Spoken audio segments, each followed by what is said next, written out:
الحمد لله الذي جعل لنا العيد بهجة وسرورا وأفاض علينا من جوده فضلا مشكورا، وأشهد أن لا إله إلا الله وحده لا شريك له تعظيما لشأنه وتكبيرا، وأشهد أن سيدنا محمدا عبده ورسوله بعثه هاديا وبشيرا، صلى الله عليه وعلى آله وصحبه وسلم تسليما كثيرا.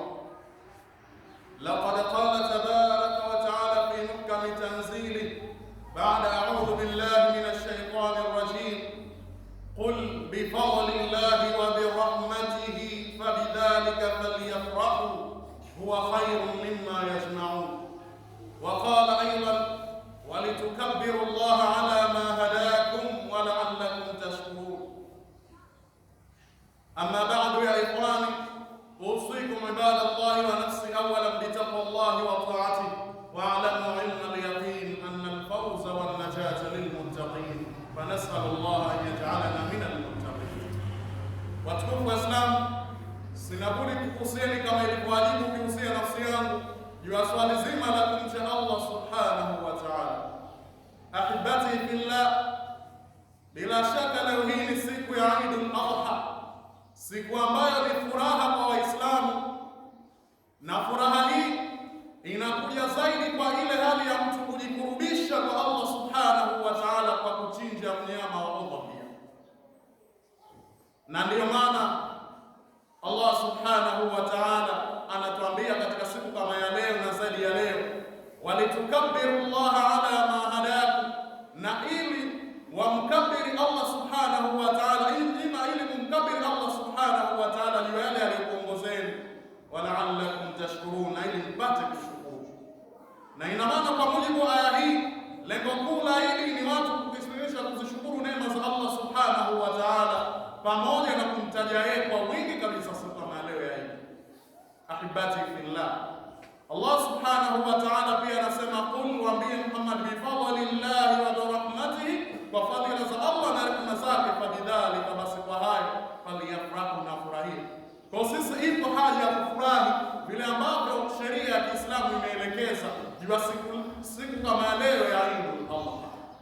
Ahibati fillah, tuelewe kwamba miongoni mwa siku ambayo adhimu kabisa mbele ya Allah subhanahu wa ta'ala, ni tukufu kabisa, ni siku ya Eidul Adha.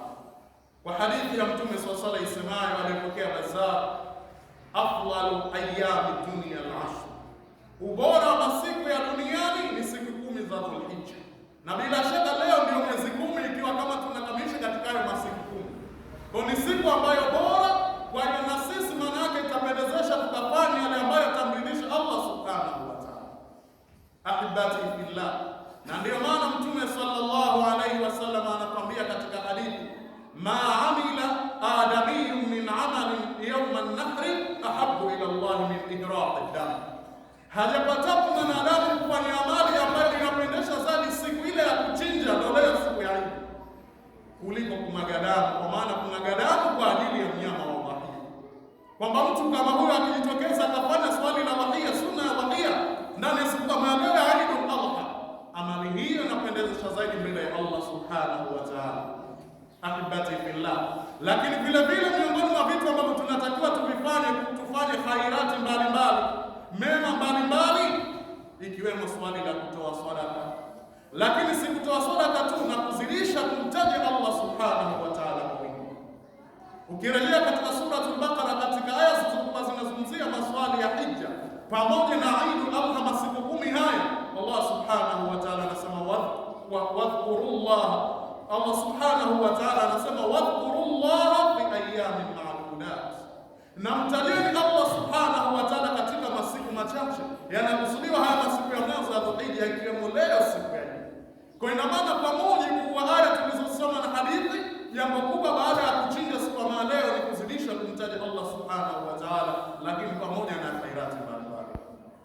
Ahibati fillah, Mtume sallallahu alayhi wasallam, qadima an-nabiy sallallahu alayhi wasallam wa li ahli al-madinati yawman yal'abuna fihima fi al-jahiliyyah, faqala qad abdalakum Allahu bihima khayran minhuma yawma an-nahri wa yawma al-fitr, rawahu Abu Daud wa ghayruhu. Katika hadithi ambayo Mtume sallallahu alaihi wasallam anasema, alipofika Mtume sallallahu alaihi wasallam pale Madina, wa li ahli al-madinati, watu wa Madina wanazo yaumani, siku mbili, yal'abuna fihima, wanacheza tu, wakifanya michezo mbalimbali wanajua wao wenyewe. Na sisi ndivyo tuliiva, tukaliona kama lengo la hili ndio muda wa kufanya sarakasi, tukaacha kuhudhuria kwenye maeneo ambayo yanatajwa maneno ya Allah subhanahu wa ta'ala. Kwa hiyo yal'abuna fihima, wakifanya michezo tu fil jahiliya, wakati ule wa kulipa.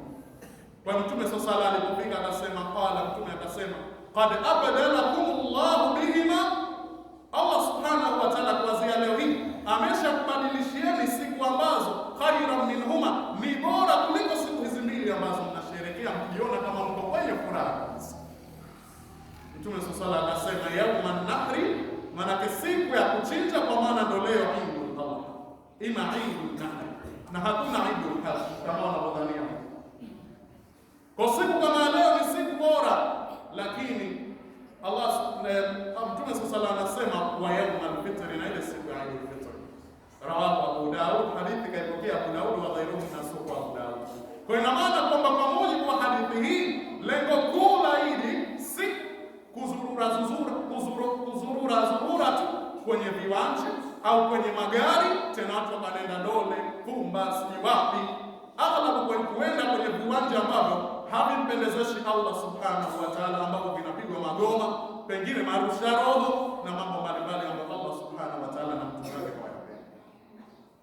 Ahibati fillah, hebu tuone kidogo tu ahwalu salafi salih fi yawm al-Eid, hali za wema waliotangulia katika siku ya Eid, vipi walivyokuwa wao wanaifahamu siku ya Eid ili na sisi tuweze kuiga. Qala al-Hasan al-Basri, Hasan al-Basri anasema, kullu yawmin la yuhsa Allahu fihi fa huwa Eid, kila siku ambayo Allah haasui ndani yake, hiyo ni siku ya Eid. Ikitokezea kwamba kupa hujamwasi Allah, basi hiyo kwako ni furaha. Maneno ya Hasan al-Basri. Lakini ukirejea kwenye Al-Hafidh Ibn Rajab anasema, laysa al-Eid liman labisa al-jadida, Eid haikuwa kwa yule ambaye anavaa nguo mpya. Kama ni mwanamke akaona kijora chake, kama ni mwanamume akavaa nguo zake anazojua mwenyewe. Lakini anasema, innamal Eid, hakika si vinginevyo, Eid ya kweli, liman ta'atuhu tazid, ni kwa yule ambaye taa yake inaongezeka siku ile ya Eid, anamwogopa Allah, hafanyi yale ambayo anamchukiza Allah subhanahu wa ta'ala. Al-Hafidh Ibn Rajab anazungumza tena, anaendelea kusema, walaysa al-Eid liman tajammala bil-libas war-rukub, haikuwa Eid kwa yule ambaye anajipamba kwa nguo, amenunua nguo nzuri nzuri, mashallah, iwe ni mwanamume au ni mwanamke, war-rukubi, na vipando, kaandaa gari yake kwenda kutembelea pengine Pumba, Nungwi, sijikisakasaka wapi, Dole, si maeneo mbalimbali. Innamal Eid, hakika Eid ya kweli, liman ghufirat lahu dhunub, ni kwa yule ambaye kasamehewa madhambi. Kwa Al-Hafidh Ibn Rajab anasema, laysa al-Eid liman tajammala bil-libasi war-rukubi, ili si kwa yule ambaye anajipamba kwa maswali ya vivazi na vipando. Innamal Eid liman ghufirat lahu dhunub, ili ni kwa yule aliyesamehewa madhambi. Ahibati fillah, tukimwangalia mmoja katika wema wa mwisho wa leo hii, anasimulia wakia ambaye alikuwa, baadhi ya maulama anasema ni mwanafunzi wake, wengine wanasema ni rafiki yake. Anahadithia kwa kusema, kharajna ma'a Thawri yawm al-Eid, tulitoka sisi na Imamu Thawri, Sufyan Thawri, ile siku ya Eid. Anahadithia, faqala, Imamu Thawri akasema, inna awwala ma nabda bihi biyawmina hadha ghaddu al-basar, anataka kufuatana na mimi, jambo la mwanzo leo letu hii sisi tunapotoka hapa kwenda kwenye Eid, ima kama ni siku ya Eid, ni kuinamisha jicho. Anatoa speech, hutuba kwa wale ambao wanaambia jambo la mwanzo, na wakati huo hawakuwa wanawake wakizagaa pengine masokoni kama dagaa kama leo. Kwa ina maana kwa wakati wetu, ina maana tunahusiwa kwamba namna gani swala kuswali walivyofahamu hili. Kumbe wao mpaka siku ya Eid Kwa wasia wangu ni kwamba na sisi tufuate nyenendo hili, na ndivyo hili ya Kiislamu inapotakiwa kusherehekea. Ina maana kwamba aghlabu ya ukiwa ni mtu wa maskani, mara nyingi swali hili la ghadhabul basar, kuinamisha jicho kwa kutoangalia mambo haya kuhusu, huwezi kukutana nalo.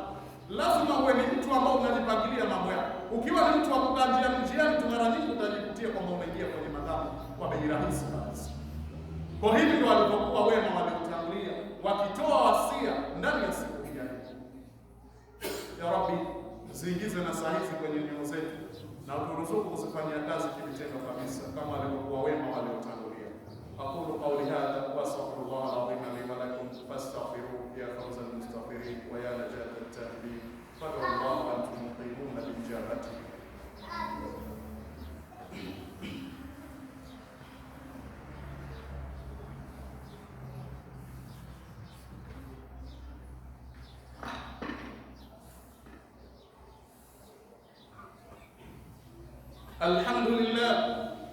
الحمد لله الذي جعل لنا دينا قويما وهدانا صراطا مستقيما وارسل الينا رسولا امينا ليهدينا سبل السلام، واشهد ان لا اله الا الله وحده لا شريك له، واشهد ان سيدنا محمدا عبده ورسوله صلوات الله وسلامه عليه وعلى اله وصحبه الغر الميامين.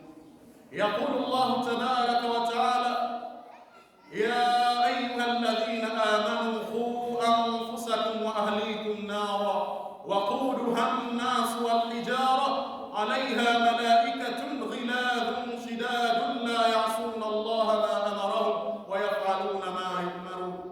وقال أيضا: الرجال قوامون على النساء بما فضل الله بعضهم على بعض. أما بعد، أوصيكم عباد الله ونفسي بتقوى الله وطاعته فقد فاز المتقون. اللهم اجعلنا منهم. Watukufu wa Islam, sinabudi kukuhusieni kwa mara ya pili kama ilivyowajibu kuhusia nafsi yangu juu ya swala zima la kumcha Allah subhanahu wa ta'ala. Ikiwa hutuba ya mwanzo tumezungumziana juu ya utukufu wa siku ya leo, na lazima ipewe heshima yake, na lazima tusherekee ili vile ambavyo sheria kama lengo la kisheria linavyotuelekeza. Tusisherekee ili kama kwamba hili ni sehemu ya uhuni kama tunavyofahamu wengi. Ili ni ibada, kama ni ibada itakuwa ina misingi, lazima tuchunge misingi hiyo ili tujikutie kwamba pamoja na furaha zetu bila kuchupa mipaka tunapata radhi za Allah subhanahu wa ta'ala, na sio kufurahi lakini tukiwa tunafurahia madhambi kinyume na swala kuswali kama tulivyoeleza. Ahibati fillah, katika hutuba hii ya pili Allah subhanahu wa ta'ala anasema: ya ayyuhalladhina amanu, enyi ambao mlioamini, bila shaka ni mimi na wewe, qu anfusakum wa ahlikum nara, ziokoeni nafsi zenu na za jamaa zenu kutokana na moto ambao tunakuwa ni mkali, ambao umekaliwa ni malaika wenye nguvu. Kwa Allah subhanahu wa ta'ala, nini maana ya kuisoma hii? Nimeisoma kwa sababu ya kwamba katika hutuba hii ya pili napenda tukumbushane juu ya jukumu la uchunga ambao tumejaliwa na Allah subhanahu wa ta'ala, wakiwemo ndugu zetu, watoto wetu, hasa wanawake, kwamba siku kama leo tuhakikishe kama wewe ni mzazi, uhakikishe kwamba ikiwa ni mke wako ima ndugu yako wanaisherehekea ili vile ambavyo sheria imeelekeza, wanavaa vazi ambalo sheria limewaelekeza la Kiislamu la kuweza kujistiri ili kuepusha maovu mbalimbali. Tumekumbushana hili kwa sababu inaonekana wazi kwamba wazazi bado hatujalitilia umuhimu swali la kushughulikia uchungu aliotupa Allah, na ndio maana na swali hili zaidi wamehimizwa zaidi wanaume. Allah anasema rijalu qawwamuna 'ala an-nisa, wanaume ndio wasimamizi wa mambo ya wanawake. Sasa ina maana watu wa kwanza kukamatwa mbele ya Allah subhanahu wa ta'ala ikiwa tutafeli ni sisi. Kwa tuhakikisha kwamba tunasimamia majukumu yetu ya uchunga, haki ya kuyasimamia, ili tukimkabili Allah subhanahu wa ta'ala aweze kutuonea huruma. Ahibati fillah, ina maana kwamba siku hii ya Idi, kama ni mwanamke, hata kama na hasa akishaolewa, hatakiwi kutoka nje ya nyumba yake kwa swali la kujipura wala kujitia mapambo ya aina yote. Jambo hili tunasema ni haramu, na hukumu ya haramu maana unamchukiza Allah, ana haki ya kukuchoma. Na hili kwa sababu ikiwa na wewe mwanamke utaliridhia jambo hili la mke wako kutoka nje ya nyumba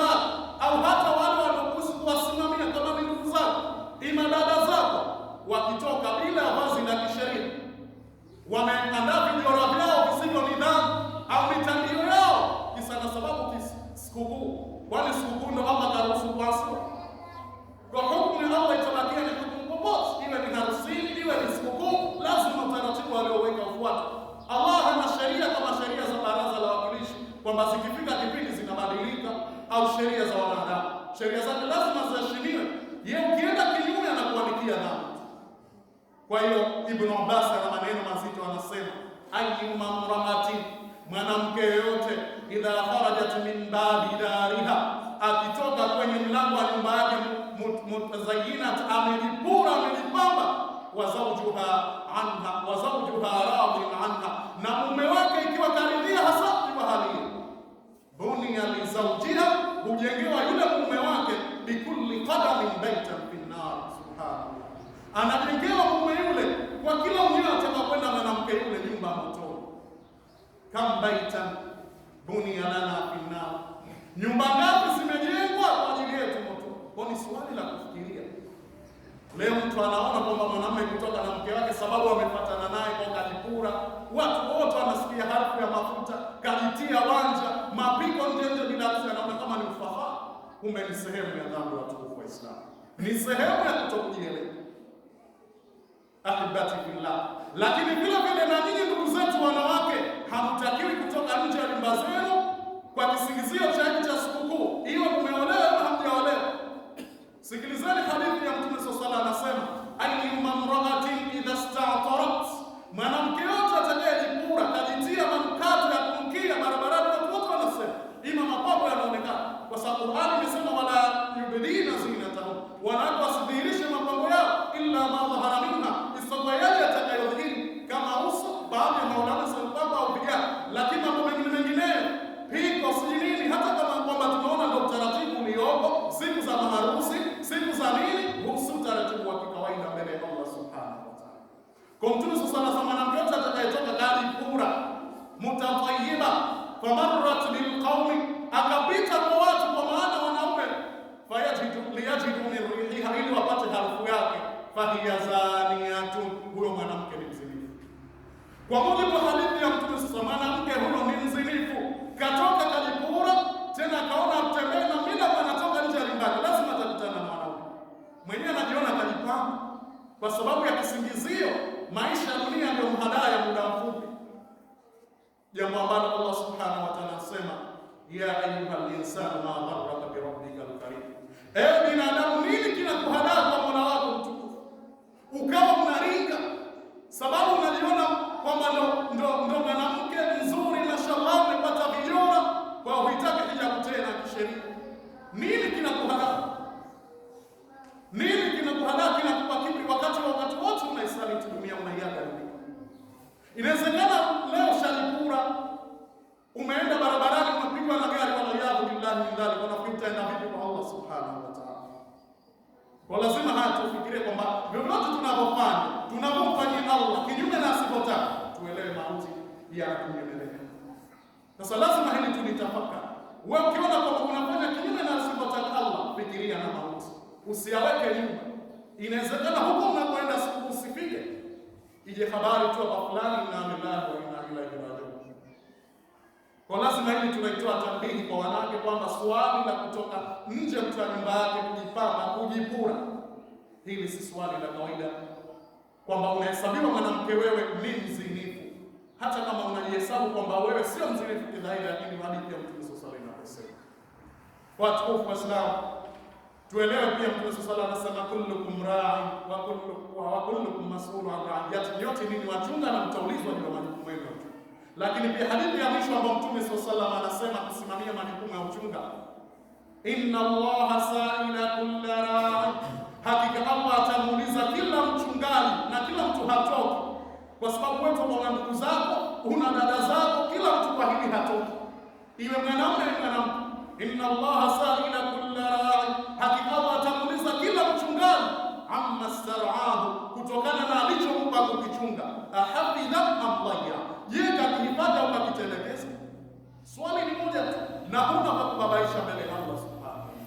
Kwa jambo nalo wewe mwenyewe, je, una kuhifadhi uchunga uliopewa au umeutelekeza? Huna habari nao? Watu wa mahali petu, pamoja na kufahamu kwamba siku ya leo ni furaha, lakini tufurahi vile ambavyo sheria imetuelekeza bila kutupa mipaka, lakini vile vile kwamba kama ni furaha, ni sherehe ya Kiislamu, basi tufuate taratibu za Kiislamu Kama ni mwanamke, hubadiliki kwa kuvaa hijabu yako, chungi lako zuri lenye masharti ya Kiislamu, na hutokuwa kwamba ndo labda mtu ajabu kwa kuvaa vijiona vyako ukajiona kama ni mtu bora ukaacha maamrisho ya Allah subhanahu wa ta'ala. Ya Rabbi, zingize na saizi kwenye nyoyo zetu na uruhusu kuzifanyia kazi kitendo kabisa.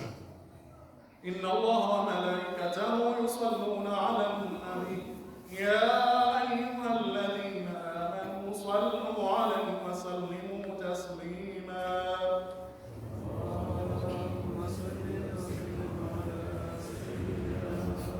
اللهم صل وسلم وبارك عليه، وارض اللهم عن الخلفاء الراشدين ابي بكر الصديق التقي، وعمر الفاروق النقي، وعثمان ذي النورين الزكي، وعلي الرفيع الرضي، وعن ستة الباقين. اللهم اصلح ولاة المسلمين في كل مكان، ووفقهم الى العدل، وجنبهم الجور والظلم والفسوق والعصيان ما ظهر منها وما بطن، من بلدنا هذا خاصة ومن بلدان المسلمين مع القرى عامة، إنك على كل شيء قدير. اللهم اغفر للمؤمنين والمؤمنات والمسلمين والمسلمات. اللهم تقبل للحجاج حجهم، اللهم تقبل للحجاج حجهم، اللهم تقبل للحجاج حجهم. اللهم إنا نسألك الجنة وما قرب إليها من قول وعمل، ونعوذ بك من النار وما قرب إليها من قول وعمل. اللهم اجعلنا ممن يستمعون القول فيتبعون أحسنه، اللهم اجعلنا ممن يستمعون القول فيتبعون أحسنه. اللهم آمنا في بلدنا تنزانيا وسائر بلاد المسلمين. اللهم وفق أئمتنا، اللهم وفق أئمتنا لما تحب وترضى، اللهم وفق أئمتنا وولاة أمورنا لما تحب وترضى. ربنا آتنا في الدنيا حسنة وفي الآخرة حسنة. سبحانك رب العزة عما يصفون، وسلام على المرسلين، والحمد لله رب العالمين. جزاكم الله ألف خير. عيد المبارك.